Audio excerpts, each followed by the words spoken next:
अस्सलाम वालेकुम जी। आज पीटीआई ने अपना वेब पोर्टल जारी कर दिया है, जिस पर आप जाकर अपने हलके का नंबर लिखेंगे तो आपके सामने उस हलके का उम्मीदवार और उसका इंतखाबी निशान आपके सामने आ जाएगा।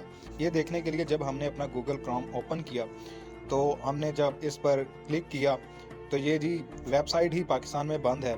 तो ये प्रोग्राम भी बढ़ गया, लेकिन हम इनका प्रोग्राम भी बढ़ेंगे। हम इस वक्त जाएंगे वीपीएन पे और वीपीएन ऑन करेंगे। ये पाकिस्तान में ये हर चीज़ को बंद करने की कोशिश की जा रही है जिसका ताल्लुक इमरान खान के साथ जुड़ा हो। अब हम जाएंगे वापस और इसको दोबारा करेंगे। तो ये देखें जी, ये हमारे सामने ओपन हो गया। तो आप इस तरह करके इस पर आप लॉगिन कर सकते हैं, इस पर विज़िट कर सकते हैं। और ये देखें लिखा हुआ है पीटीआई कैंडिडेट 2024 पोर्टल। इस पर आप जब क्लिक करेंगे